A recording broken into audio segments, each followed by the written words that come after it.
Are you struggling with trimming? We came to the right place. In this week's video, I'm going to outline 9 easy to follow trimming steps that you can use every time you trim your pieces. So if that's something that you want to see, stick around and find out what they are. So in this week's video, I'm going to be trimming the bowl that I made in the other wheel throwing video on how to throw a bowl. And you're going to need a few things to get started. You're going to, of course, need your bowl that is leather hard, a cup of water, a sponge, a needle, clay to secure this to the wheel, and of course, your trusty trimming tools. Let's go ahead and clear this area and get ready to start centering and trimming our piece. To trim our piece, you need it to be leather hard. So if you don't know when your piece is leather hard, it should feel cold to the touch, it shouldn't feel sticky, and it should feel rather dry.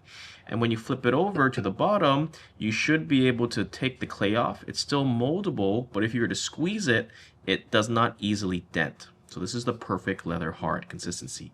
If you trim with your bowl a little wetter, it's going to be stickier when the trimmings come off, and it might be a little harder. You may also dent your rim.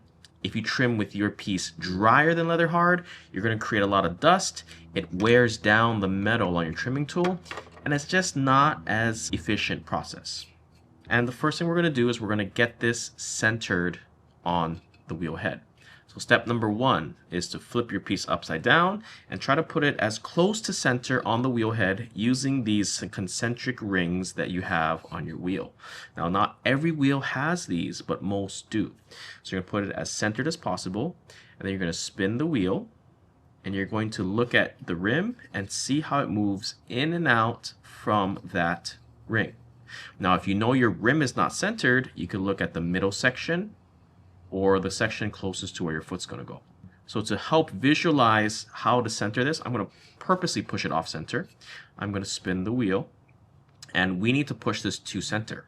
So of course you probably know where to push it, but if you don't, or it's pretty close to center but you don't know where to push, what I like doing is I rest my hands against the splash pan, I stick out a thumb, and I slowly inch my hand into the clay until it touches. So right there, every time the piece touches my thumb, that is the point that is the most off center. So I stop the wheel when it touches my thumb, and then I push it away from me. So I push a little bit, and then I repeat. Spin the wheel, get my thumb, don't let it touch yet.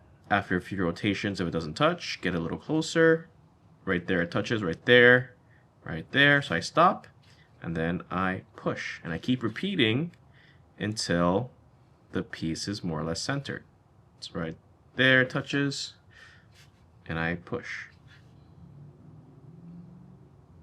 Right there, right there, right there, and I push. And the closer it is to being centered, the less you push. Now, it's not required to get it 100% centered, but the closer it is to center, the more even your foot will be. So it's pretty close. I think I can push it a little more. And right there, that looks pretty darn centered to me. All right, so that's step number 2 is using your thumb to mark where it's off center. And step number 3 is pushing it into center. And you repeat numbers 2 and 3 until this is fully centered. And then step 4 is to wad it down. So I got some soft clay here. I'm going to rip off about grape-sized pieces, 3 to 4. If you do 4 pieces, they should be evenly spaced apart to create a square. If they're 3, they should be evenly spaced apart to create a triangle. Now when you get this clay, you don't want to just put it down, you want to gently roll it into a baby carrot shape. Because this way you'll be able to wrap it around the piece. And then ideally for this step, you don't want to really spin the wheel because this can get thrown off center. So you evenly space them apart. And the first thing you want to do is put one hand on top of the clay so that as you're applying pressure on the side, it doesn't shift it off center. Because if it shifts off center and you wad everything down, you're going to have to take it off and recenter. So I put my hand on top. I gently push the clay to make it wrap around the rim of the piece. And then instead of pushing it diagonally down or into the piece, I'm just pushing it straight down. And as I push straight down, the clay is naturally going to push into the side. And it's really important you don't really push too far in because that can shift your piece. And if your rim is soft, it can make it concave and warp. So after you push one side, you flip it and you rotate to the other, and then you push. So I'm left-handed, so I like using my right hand on top to secure and my left hand to then push. If you're right-handed, it might be more comfortable to secure with your left and push down with your right. All right, so this is step number 4, securing your piece with wads or lugs or turds, whatever you want to call it. The next thing I do is I gently start pushing it a little more inward just to extra secure it, but you have to be mindful if your piece is really wet, you may not want to do this step. And then to make sure that it is secure, we do the jiggle test. Put your hand on top, give it a good jiggle. If it doesn't move, then you're good to go to start trimming your piece. And really quick, talking about trimming tools, these are my 2 favorite. These are made by Kemper. I have them in my Amazon storefront below, but these are my favorite to be used. And then you may have some trimming tools that are more of a wire rather than a ribbon. You can kind of see the difference. I prefer the ribbon, especially this clock wire steel. Super sharp. That's my favorite. So anyway, I have 2, one for big sections, one for small sections. You don't really need to, but I have them just in case. All right, so the piece is secure. It's not moving anywhere. I'm ready to move on to step number 5, and that is to remove the overhanging clay and mark where I should make my foot. So before we start trimming, I'm going to put a few lines as reference. So when you trim, if I were to draw these lines, ideally you want to trim within this X, this section here, between 3 and 4 o'clock. So the tool, when you trim, should not be tangent to the curve.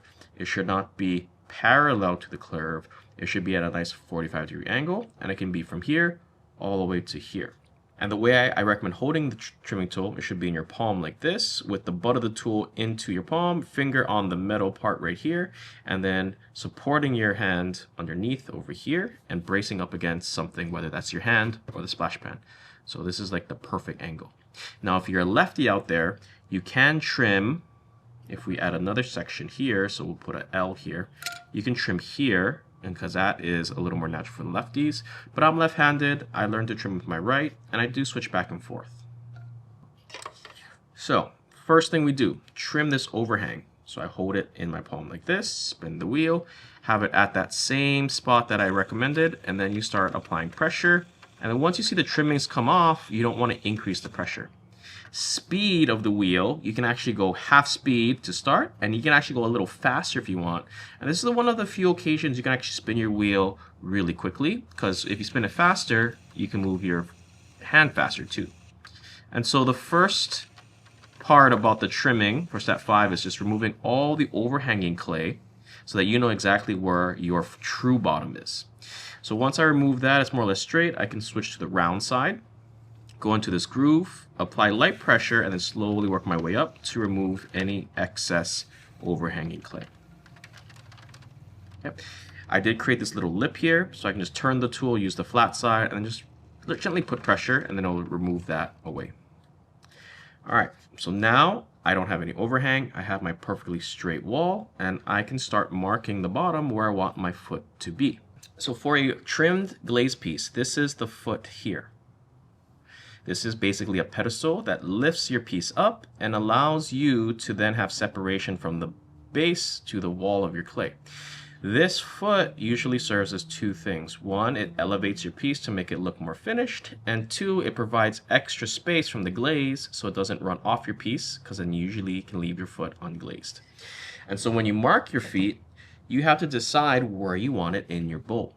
So whenever I am trimming, I usually use this rule of thumb where I go from the outermost edge, so where that wall is, I move in a 1/2 inch, I make a mark, and I move in another 1/4 inch and I make a mark.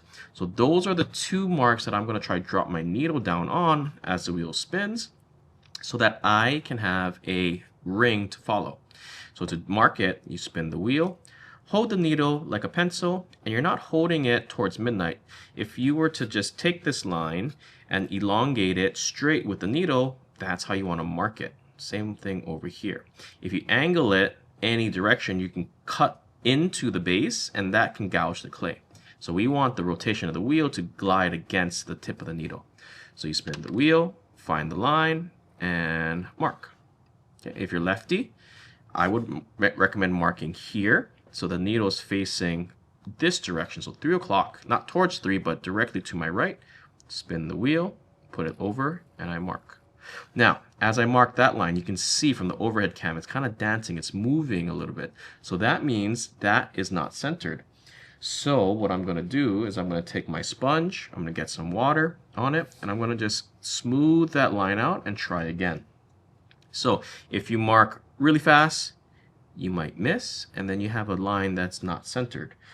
So you can keep trying until you get a nice centered line. And if it's centered, then you should know and you should see that it's not dancing. Okay, so remember, lefties like that, righties like this. All right, so now when we trim this away, you can either trim the inside first or you can trim the outside first. I personally like trimming the outside to then finally create the outside shape that I like. And then I trim the inside to match the height that I established on the outside. So we're going to go ahead and get started on this. So I'm going to switch back to my trimming tool. And I'm still going to hold it the same way, using the flat side to start. And I'm going to start getting rid of this corner here. So the way I like doing it, I take my trimming tool, and I'm not trimming straight down, I'm not trimming straight in. It's not horizontal or vertical, it's at a diagonal. I'm beveling, I'm removing this corner to round it. And as I bevel, I then am turning my wrist down the side of the pot like that, like I'm turning a doorknob with my right hand. And I'm going to keep repeating that until I basically remove this corner and I slowly bring this clay inward to make it hit that line I'd established. So here we go. Brace up against the splash pan, create the angle, that 45-degree angle that I want, bevel, and then turn down the side. Okay, once again, bevel, and turn down the side. So if you have a large trimming tool, this is a good time to bring that out because this is a bigger edge, it covers more surface area, and you can trim a larger amount with less passes. Okay, for lefties out there, this is where holding it like a pencil would actually be better. And you're trimming right here around 430, bevel, and turn down the side. So when you turn down the side, it's like you're kind of like drinking something, but you do the same thing, bevel and turn down the side. All right, just with those few passes, I remove the corner, and now it's more rounded. But I gotta establish my foot. I gotta get that height. So going back to my original piece, I wanna get this vertical edge established. So to do that, there are two main ways to do it. Number one is you just trim straight down from the top, making sure you don't hit that line that you made. Or number two, you trim as a bevel and then you slowly turn until you turn this bottom corner to make it match that line you established. So you're going from the outside in rather than top down. I prefer the outside in because you usually have more control over that. Because if you go top down, if you push too hard, it may gouge and you might trim more than what you want. So focus the pressure at the bottom corner. You're going to start the bevel here, and then you're slowly just going to turn your whole hand, both hands, like you're turning a doorknob with two hands. So as I turn, you can see that I'm establishing this vertical edge is slowly starting to become present. I create a little trench, this is a high point, so I can trim that away to make it flat to help me then trim this inward. So I'm going to start where I left off, and then I'm going to turn my wrist until this tool is trimming that clay wall vertically, like that. And then now I'm just going to repeat that again until I remove this corner. So I start at the corner, slowly turn it until it's vertical, and then right there I got my foot established. It did bump up a little clay on the top there, so I'm just going to gently trim that away. And then we have the established foot. Now we have this weird little bump here, so I want to trim this down so my foot is taller, and then feather out this area so I can remove this chunk. Because right now I go wide to narrow to wide. So I want to remove this little bubble, this little bump here. So the first thing I'm going to do is I'm going to trim straight down. So now I can hold it like a pencil, because normally when you trim flat surfaces, holding it like a pencil gives you a little better angle. I'm going to trim straight down here, and then slowly feather out, and then turn my wrist. Okay, so if you have the big wide trimming tool, now's a good time to switch. Focusing the pressure at this corner right here, trimming straight down to establish my new height. So I want it pretty tall. And then slowly turning to feather that new height out to the clay wall. Okay, and the height that I like getting my feet to the height of this specific trimming tool. This is a little taller than a 1/4 inch. And I like that height because it's tall enough where it helps prevent glaze from falling, and that tall foot is easier for me to grip. So now I'm going to trim inward, like how I did before, to get that nice established foot.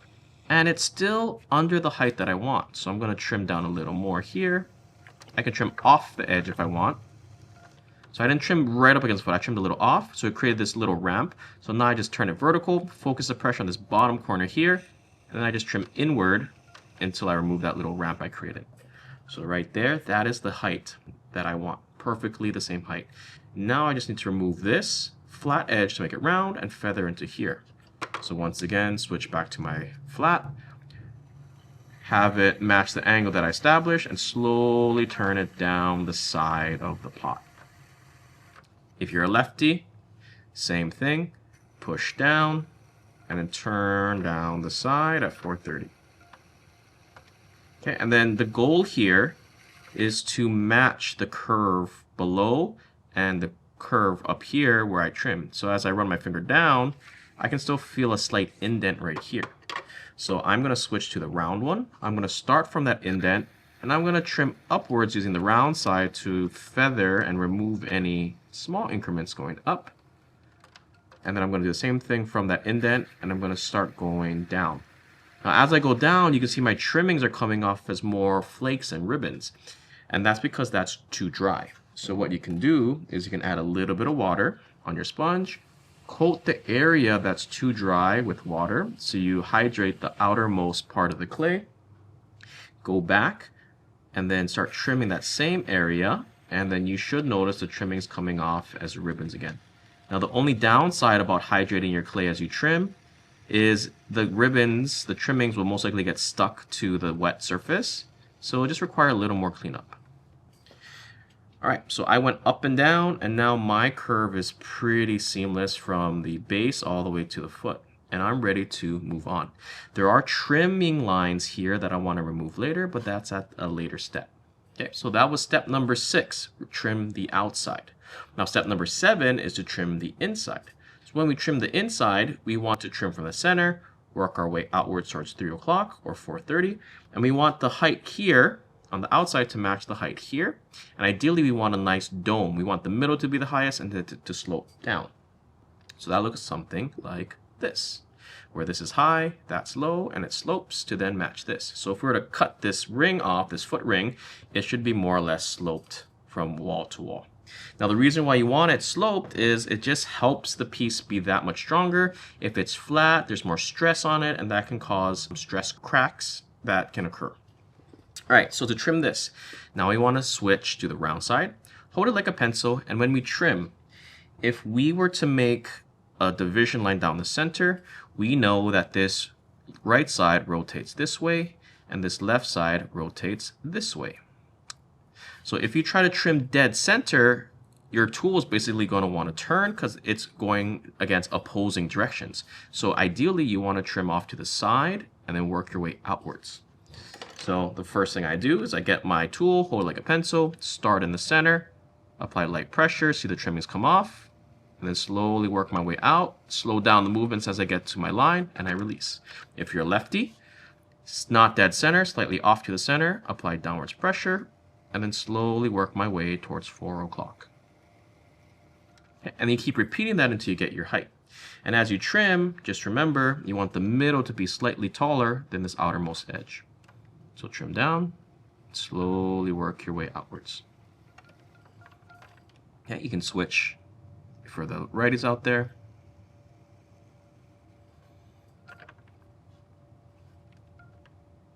And then to check for thickness, one thing that I forgot to mention in the beginning of the video is you often want to check for thickness before you trim by putting your hand in and hand out and feeling the thickness, what I forgot.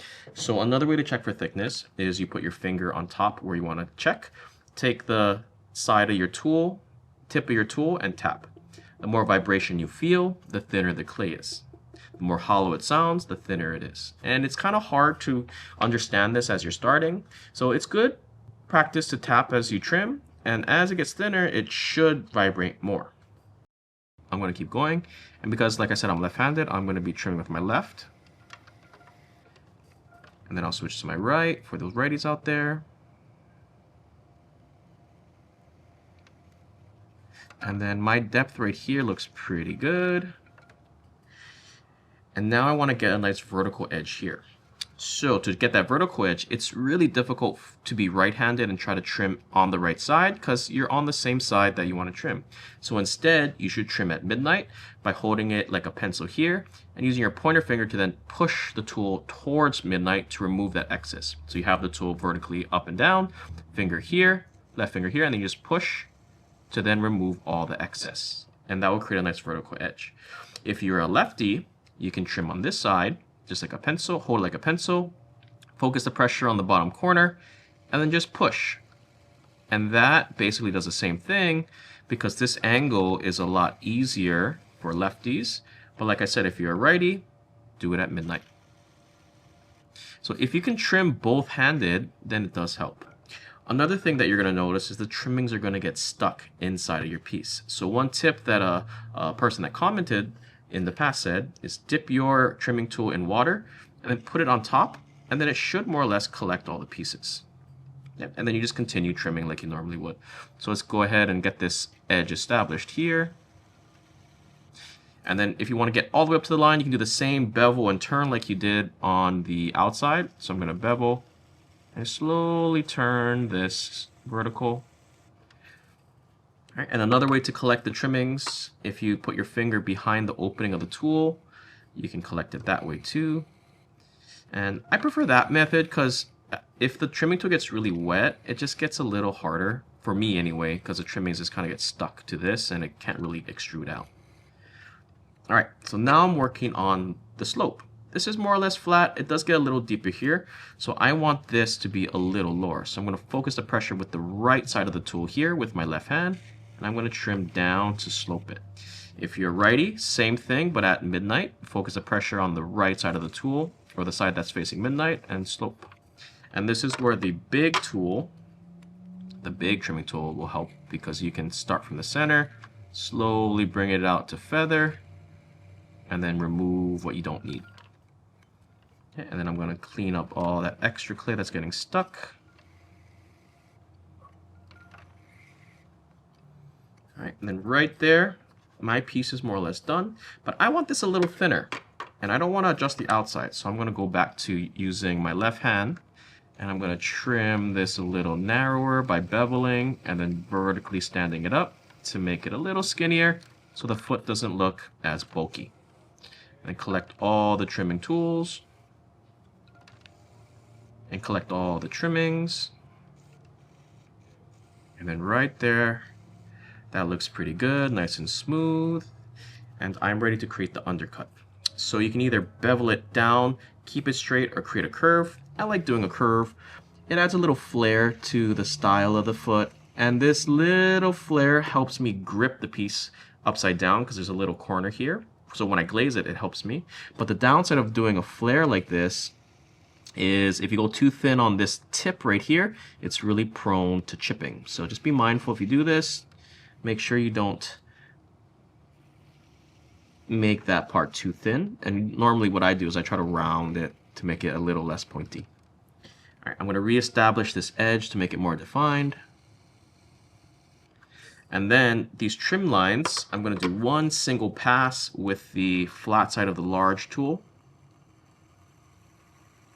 And this will just kind of remove all those layer lines I developed from trimming.